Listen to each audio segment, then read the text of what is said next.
जाने माने क्रिकेटर सुरेश रैना मुश्किल में फंस गए हैं। वो आज ईडी के दफ्तर में पेश हुए। ईडी उनसे बेटिंग ऐप 1xBet को लेकर पूछताछ कर रही है। रैना इस ऐप के ब्रांड एम्बेसडर हैं, जबकि इस ऐप पर भारत में अवैध जुआ चलाने का आरोप है। इस मामले में बॉलीवुड और क्रिकेट के कई और सितारे भी ईडी के रडार पर हैं। पूरा मामला इस रिपोर्ट में देखिए।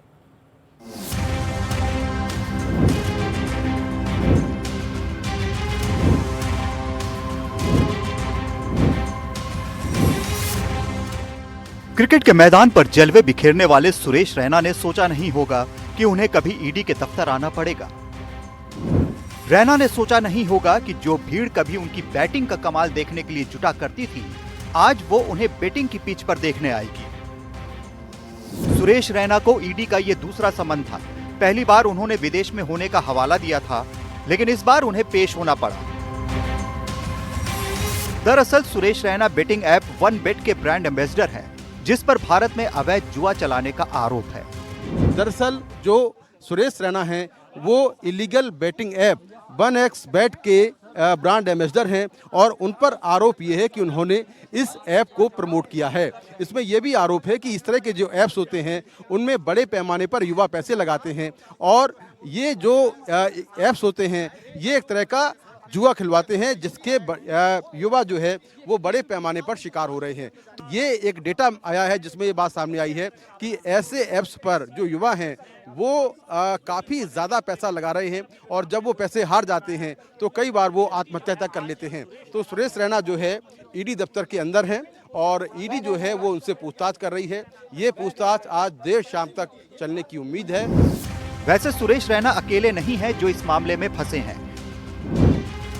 युवराज सिंह और शिखर धवन जैसे क्रिकेटर्स के नाम भी इस सिलसिले में आ रहे हैं। बॉलीवुड अभिनेत्री उर्वशी रौतेला भी ईडी के रडार पर बताई जा रही हैं। फिलहाल सुरेश रैना से ईडी कई तरह की जानकारियां लेने की तैयारी में है।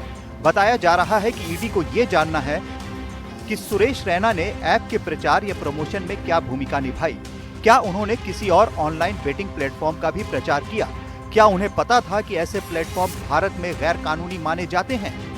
क्या उनके पास 1xBet या इसके सरोगेट प्लेटफॉर्म जैसे 1xBet से जुड़े कॉन्ट्रैक्ट एग्रीमेंट या पैसों के लेन देन से जुड़े दस्तावेज हैं? उन्हें इन विज्ञापनों के बदले भुगतान किस तरह और किस कंपनी या अकाउंट के जरिए किया गया?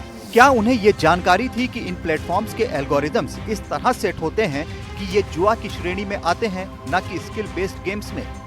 क्या उन्होंने इनका उन राज्यों में भी किया जहां ऑनलाइन बेटिंग पूरी तरह प्रतिबंधित है? दरअसल ईडी का एक मकसद ये जानना भी है कि सुरेश रैना या दूसरे सितारे जानबूझकर इस अवैध जुए का हिस्सा बने या अनजाने में वो उसका प्रचार करने लगे। इसके पहले भी ऐसे कई विवादास्पद मामलों में विज्ञापन करने वाले सितारों ने अपने अनजान होने की दलील दी है। ईडी ऐसे और भी ऐप्स जैसे 4Play और लोटस 65 की जांच कर रही है।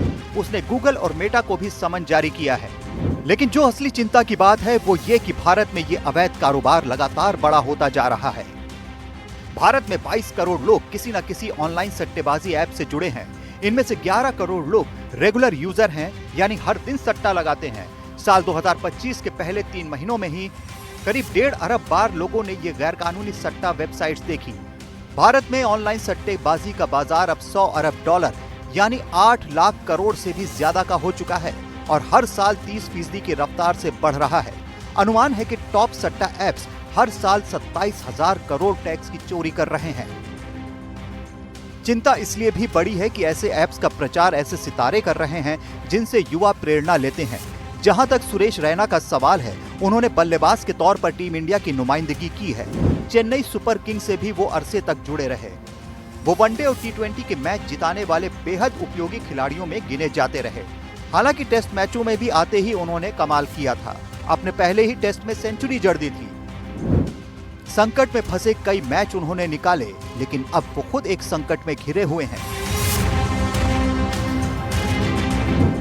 देखना यह होगा कि बैटिंग की बाहर जाती गेंद को वो छोड़ने में कामयाब रहे या ईडी उनका कैच लपक लेगी।